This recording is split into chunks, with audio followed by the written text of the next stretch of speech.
Today on Down with Dee Dee, my mom will be having a conversation with John Poveromo. John, That thank was you. great. Oh, wasn't that nice just to kind of move our Oh, bodies a little bit?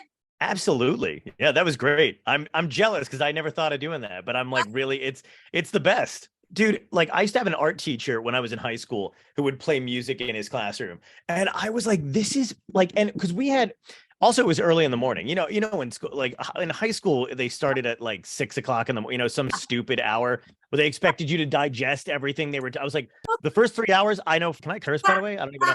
I'm like, the first, like, you got nothing's getting in there.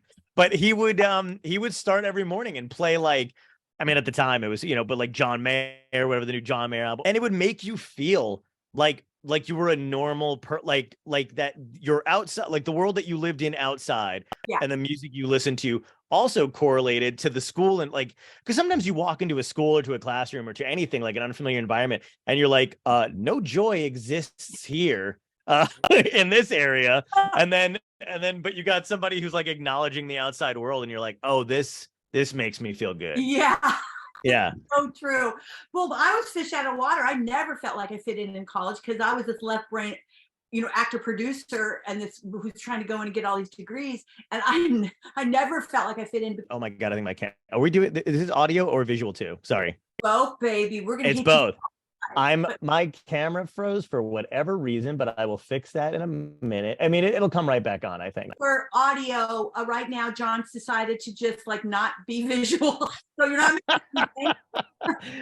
It's called deniability, Dee Dee. I could say you just AI'd my voice and I said something terrible. That's right. I just AI'd you. I don't even know how to. Yeah, that. Yeah. Yeah. Um. So, Uh, John, oh yes. my God, I just adore you. Oh my God, you've Oh, had me on twice now. We've met when you did not one, or you've done many. How many MS charity fundraisers? 24-hour we've done marathons. we've done two annual ones for 24 hours, and I've done some smaller past benefits for them. Oh, okay, so when I was invited the first time, that was your first That was my time. first go around. Yeah. Oh God, thank you for it. Oh, I got to be part Oh, of it. Oh, I thank you. thought you had been doing it for every year because you were just such a pro at it. I was like, this guy's Oh, been doing it. thank you. No. That was our first one, and I was like thrilled that you were like, oh my God. I was like, so, first of all, I'm glad you did the second one as well. But like when you pop into the room, like I'm usually already tired. Like I'm just tired. Like I'm tired all the time anyway. And then like, yeah, exactly. Just on any given day. But like when you pop into the room, no matter who you're on with, man, it's like a ray of fucking light. Like my energy level goes up because I never know. Like I never know what you're gonna say. I never know what you're gonna bring to the table, but it's always joyous and super fun and great conversation. I mean, the second one, it was me, you, Colin Mockery from Whose Line Is It Anyway? Emily Grove, a close friend of mine, is from the band Daughter Vision, and then Jerry Casale from Devo. That was the one of my favorite out. Like it was more than an hour. I think it was like two hours. You and Colin stayed on for a very long time, and Jerry had just popped in. It was the weirdest, most fun. Like it was just pure insanity and joy, and I loved it. I would just like leave and come back. And then you guys were, where'd she go? And I'm like, I'm ordering coffee. I'll be right back. I Okay. know. You would just Right. walk off. I was like, I'm here. My coffee's over there. Well, Yeah. Oh, so good. I had it in my alarm. I was like, I'm going to be on time, and I put it in my alarm wrong because it was East Coast. I put it, and I think your producer, somebody said, "Hey, Dee, are you coming?" And I was lying there in bed, going, "I think this is the time to start pounding the coffee because I'm in bed." I told you I'm in bed with my freaking heating pad at that hour, right? But I was Right. like, "Charity, I'm going to go." I mean, I never say no to being asked for anything. I'm there. Oh my God. And I just ran, and I'm red lips. That's where the coffee was over off the side, and I jump in. I just dove in feet first, and I'm like, "Hi!" And I thought for sure you all were, of course, we're going. Where's Diddy Fiber? She's late. She's supposed to be. Not about you, but I was immediately like, "Oh my God, I'm late." I do. But It's so crazy how we get in our own heads about that kind of stuff. Where like when you, it's weird because like the amount of times I have to remind myself that probably no one cares is sad. But at the same time, it's a little bit of a relief when you're like, oh yeah, no one cares. Like it, like it's not always about you, D. I, It's not about you. But Oh, we yeah. did care that you were not. That's why immediately I was like, where is she? She needs to be here. I gotta. I remember thinking they're having me on at this hour so that I keep John's ass up. I know the hour the last year that when I popped in and you were really like tired. Both of you guys were exhausted. Oh Oh my my God. God. You froze again, but you look really cute though. It's a great smile. It's a Oh, great laugh good. there. You look great. Oh, If thank you. I don't know what is going on with this. It figures this would happen today. It's every other day. It's great. Yeah, I know. I felt so bad because that was the first time I met you, the first time you were on the MS thing.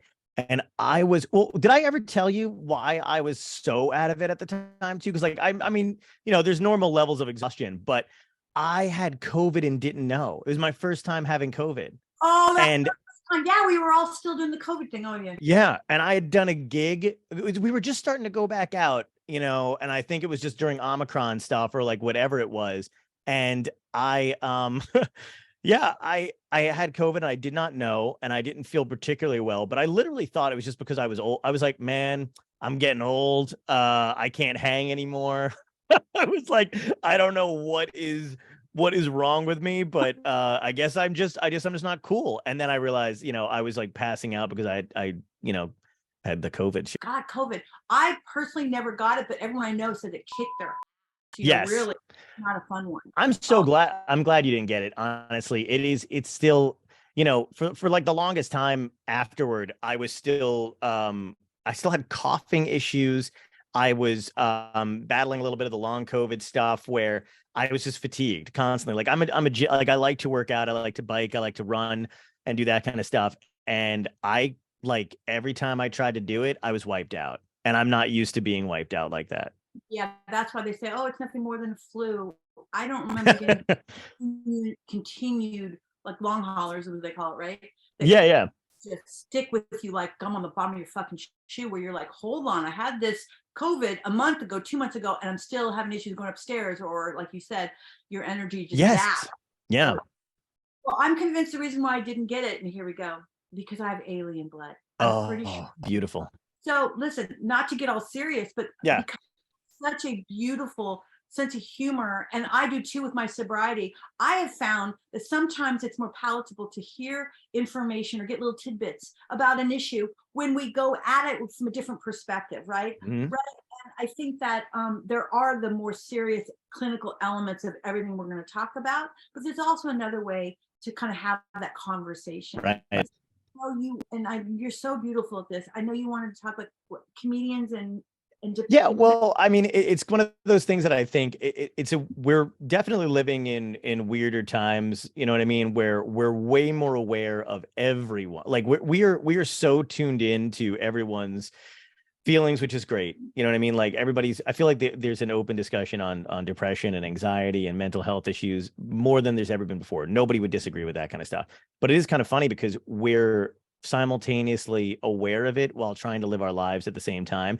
And I feel like comedy can kind of bridge that and intersect it a bit where, it's kind of almost reteaching people who don't experience stand-up or comedy in a certain way. Like, no, this is also a huge coping mechanism. And this is how people cope. And this is how you bridge gaps in the conversation. And like tough subjects can be dealt in this kind of way because for an hour or however long you're in the comedy club, you are in a place where you're allowed to think about a tragedy in a different way or your own personal issues in a different way and let the other person kind of take control and bring levity to the situation. And but it definitely has its points where some people aren't ready to do that yet. You know what I mean? Or some people think it's kind of harm, like, or they take offense or they think it's harmful in a way. And I'm not here to defend like offensive material like that, but I think just a better understanding of how comedy is a huge coping mechanism, and it's not, it's just meant to be a bridge between really difficult issues and how to just kind of laugh at it and alleviate that kind of stress and be like, yes, this is happening to me, but it's not that serious, or it can be dealt with in a way that, kind of relieves the pain.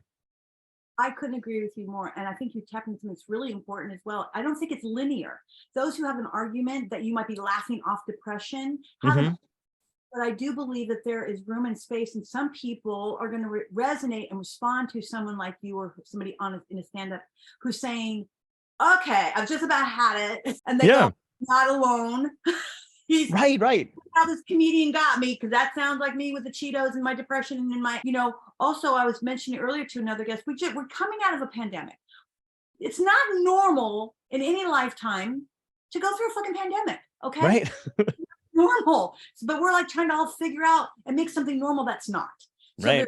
Then you throw in the mental health issues and the stigma that still surrounds around it, and some that are still uncomfortable talking about it. Yeah. I would call old thinking, and that's okay. I don't judge anybody, trust me. Mm-hmm. At the same time, it's so beautiful. I love people who are trying to come up with solutions and different ways to approach these very delicate and vulnerable topics. And I remember seeing a person on, I'm not sure, YouTube, and he was talking about mental health, and he was hysterical. I was crying, laughing, because I was like, oh my God, that's me, especially when I was going through rehab and mess. And listening to other people on the ground, I'm like, oh God, my story's not as bad as hers. Yeah.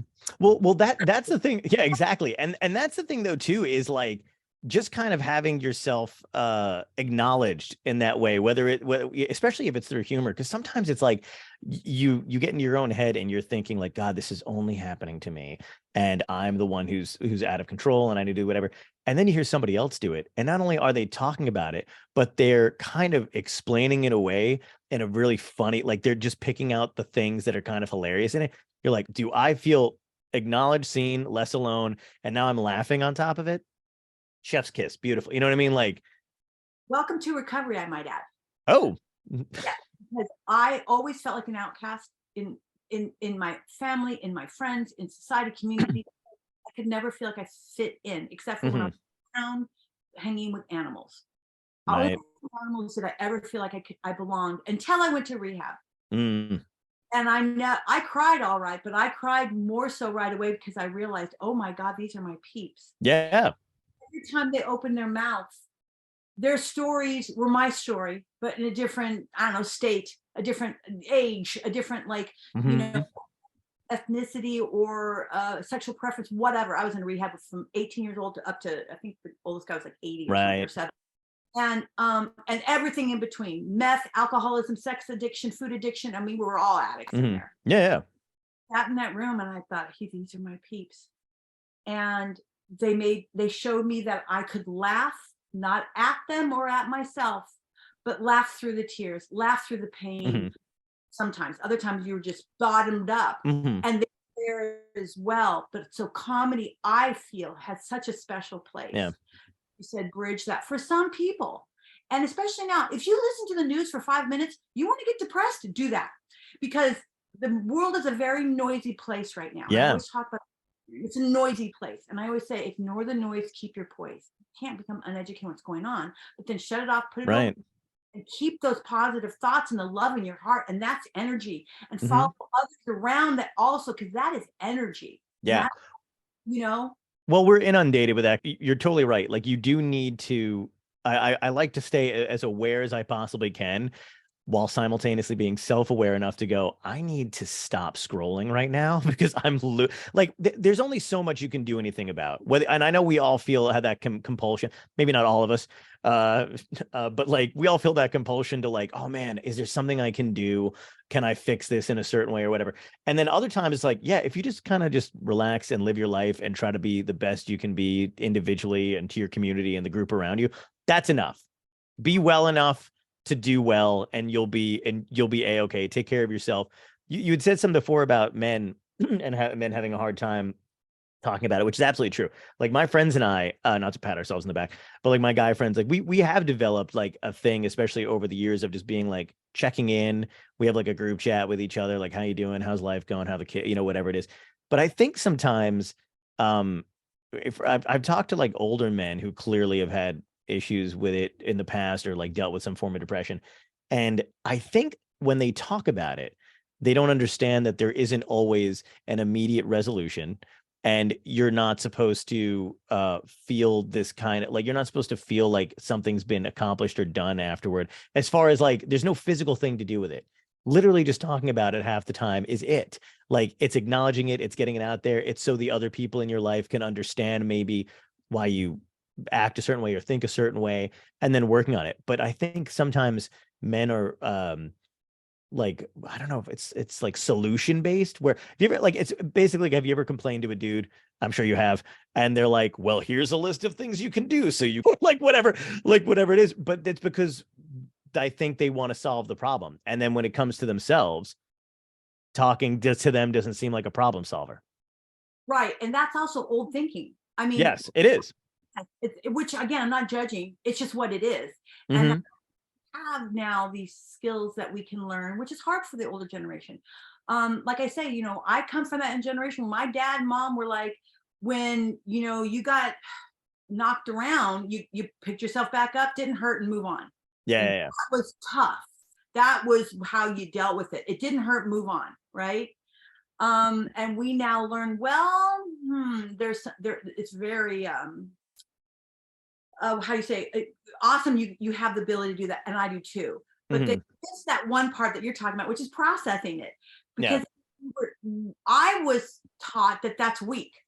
Just like self-care back in my day would have been considered conceited. I asked my son the other day, have you ever heard of the word conceited? And and I said, the very fact that he went like this, I thought, oh, that's good. Mhm. Think about what that word meant. He goes, oh yeah, I think yeah, isn't it mean like yeah. I said, yeah, that. I said that was thrown around a lot in my day. Yeah. Gave yourself any props. If you acknowledge yourself at all as an entity, as an awesome person who has feelings, who has love, all this stuff, my mom would go, she's conceited. Mhm. And I would be like, oh yeah. So Yeah. even to this day, it's actually really hard for me to throw flowers at myself at all. And it's something I work on. Oh yeah, absolutely. And there is that kind of thing where, like, so I have a really close friend of mine who is a mental health expert and and she's also a public health expert as well, and she's had experience with all this kind of stuff. And we always talk about, so scientists have no idea, people who study this kind of stuff in general have no idea what makes somebody resilient. They're still studying it. They don't understand people who just aren't versus people who are resilient. And I think we could both be in that category of people who are resilient. At the same time, I had to learn that doesn't always, to actually just be open about certain things or whatever, because you can be resilient and plow through. But is that the way you want to go about it? Like, can you evolve and be a little bit better at understanding what you're feeling, what you're going through, and also acknowledging what other people are going through, which is on my mind like 24/7. But I do feel like we're at a place now where um we're aware of so many other people and their opinions and their feelings and what they're upset by, that we don't acknowledge people who aren't able to regulate themselves, so they try to regulate others. And I think if we had more patience with that, that'd be we wouldn't have a knee-jerk reaction to like look at like any any entertainer, any comedian, anybody kind of looking to Twitter too much, or even, and here's the thing about Twitter and stuff, like, so Twitter exists in a very democratized way, and people can say whatever they want about whatever they want, which is great. But the only problem with that is that we have lazy journalists and lazy news media.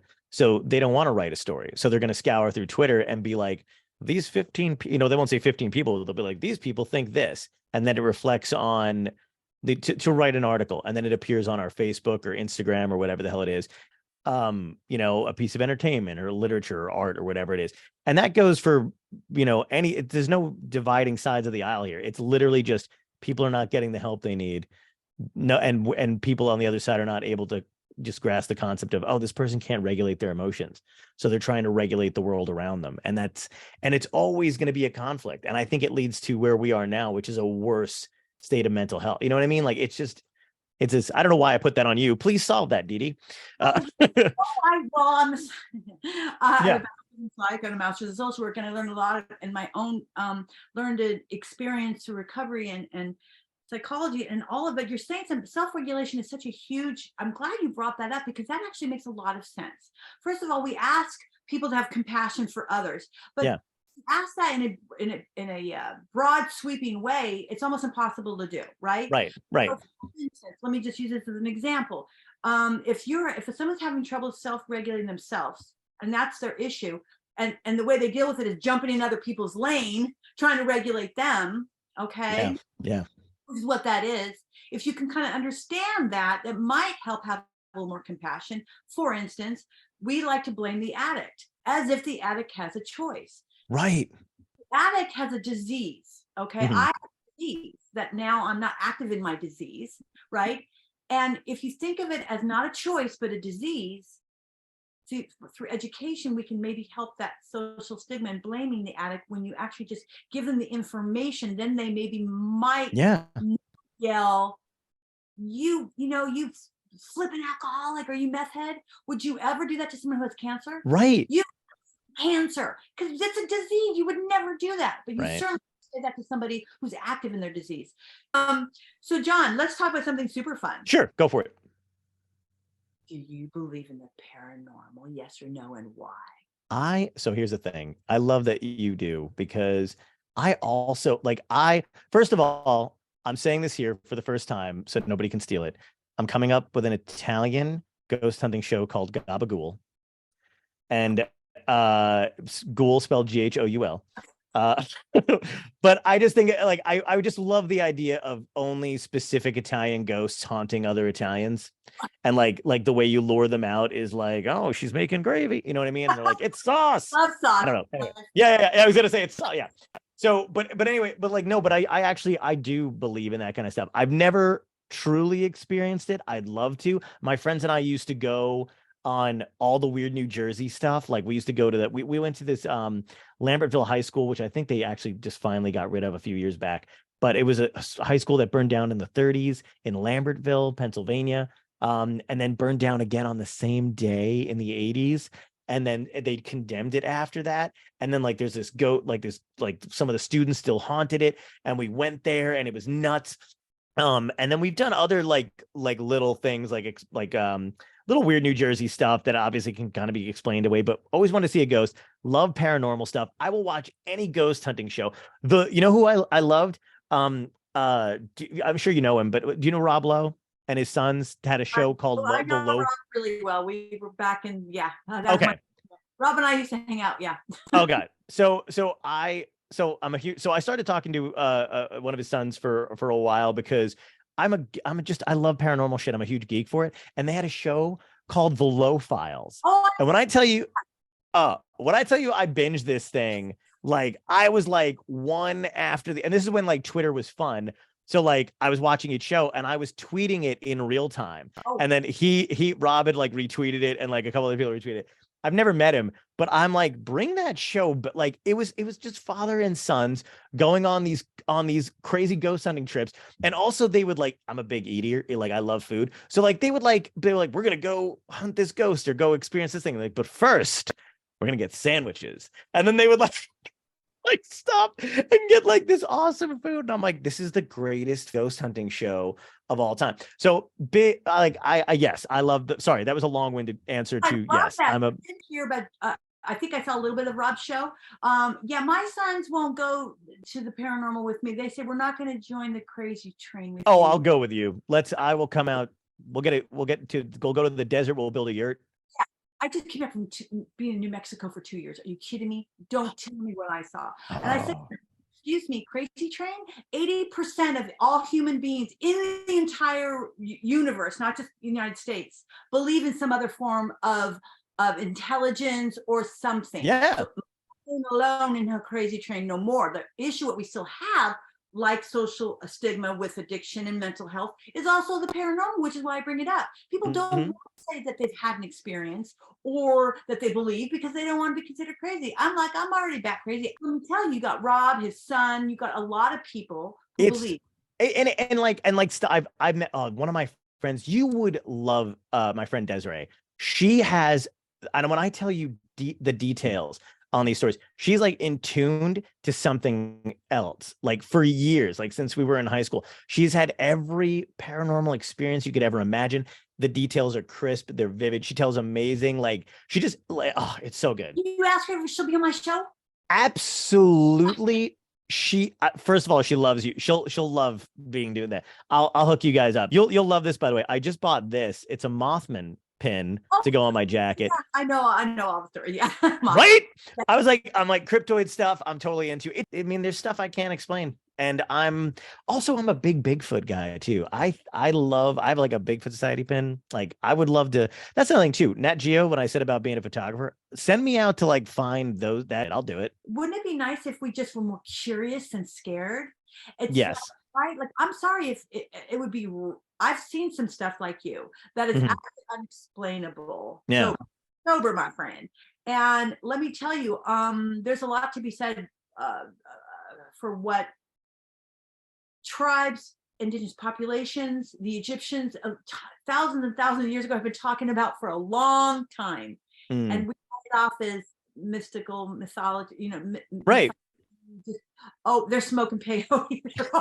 A lot of people from thousands of years ago till now, all kind of saying the same thing, talking the same experiences. So, But that's like that's like those guys that have had those experiences. Like, how is it possible that they all come back with the same thing? Everybody, it's too many people that are like that. It's insane. ask you a really important question. Go for it. Bad boy behind me. Mhm. If you could be reincarnated as any animal, what would it be and why? Oh, it would definitely be a raccoon. I mean, Oh, they like, yeah, and I feel that works out pretty well. I love cats. Like, I'm a big cat guy. I've got a cat. I've had cats before, but like raccoons I just love that they're mischievous. They're super smart. They've got the opposable thumb so they can get into anything they want. I like that they're clean and they kind of try to well, they don't really wash their food for cleanliness, but they do soften it or whatever. I still feel like they're being clean. And and like, have you seen them go up to drive-throughs like McDonald's drive? I love trash food. So like people love to see them, so they give them stuff. That's me. I'm a raccoon. People enjoy my presence. Yeah. Give you stuff? Yeah, people do. And no one ever thinks I'm eating for some reason. So they're like, "Are you hungry?" And I'm like, "Always, first of all. But yes, I will take your food. Absolutely." Raccoon, I love that. I've heard that quite a few animals. One gal just made one up. I love that. It was a hybrid. I love that. Ooh. She made up her own. Oh my God, a raccoon. I love that. I do love raccoons. And I like the one that I'm following on Instagram. There's quite a few, but there's one, he's a big guy, big belly. Yes. And he's on the couch hanging back with his bro. Yes. And this guy's over there rubbing his belly and he's got his little fingers up. I'm like, are you kidding me? That's a dude. That raccoon's a dude. It's me. Yeah, I would love to do that. That's my dream. Belly, just sit and watch TV with you and eat Cheetos. All I want. That's actually what it says on my Tinder profile. So far, no one's responded to it. What it is, you need to change it to jalapeno kettle chips. Oh, dude, those are like the best chips ever.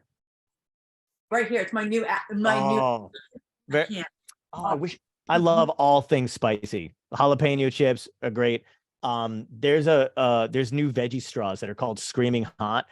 They make me cry, but I'm like shoveling them down my gullet. I go to restaurants and I plead with the waiter. I need you to tell the chef back there, I need you just to annihilate this right now. I'm gonna kill it, annihilate it. I want it burnt. I want it crunchy. And I want it. Yes, we got to go. So we're going to go out to dinner when I come to LA. Yeah, right. And I go, I promise it. The only way I'm going to return it if it's not spicy and it's not making me cry. And if it's still going, no, I need it burnt. I want it to look like the bottom of your shoe. And they're like, oh my God, who is this woman? And I've had chefs come out and peek and see who's ordering their food like that. I'm like, double dog dare you, make me cry. Bring it on. I usually get pizza. If I order pizza, I ask them to do it well done, and I always have this string of hot sauces. There's a great comic from like, I don't know if you know Bruce Baum. He's like, it was like a huge in like the 80s, stuff like that. But he's a very funny. Date him and don't remember. Tell him I said hi. Yeah, welcome to the 80s. He makes his own hot sauce, and he sent me some too. But I've been like pouring it on pizza and whatever I can get my hands on. And it's like the hotter the better. Just, I mean, Chipotle's powder, chili powder, all that stuff. It's so good. And cayenne and jalapenos are just potato chips at this point. Yeah, I'm just like absolutely. I know, dude. I knew I liked you. Spicy, mental health comedian. Oh my God, what a beautiful conversation I've had with you, John. Thank you so much for coming on and helping me be part of the solution and the light and the love in our world. Yeah. Thank you. Seriously, this has been an absolute blast. Like an hour blew by, or more than an hour. I know. I'm like, oh, well, this one's going to be an extra special edition. I'm so thrilled that you asked me to do this. Seriously, I love you. You're a special edition. Especially, yeah. Thank you so much. Seriously, this has been an absolute pleasure and a joy and a blast. And I love you. And I can't wait to see you again. Love you too, John. Thank you so much. Yep. Peace. Take care. For more information on today's guest, check out the show notes below or visit our website at www.downwithdede.com.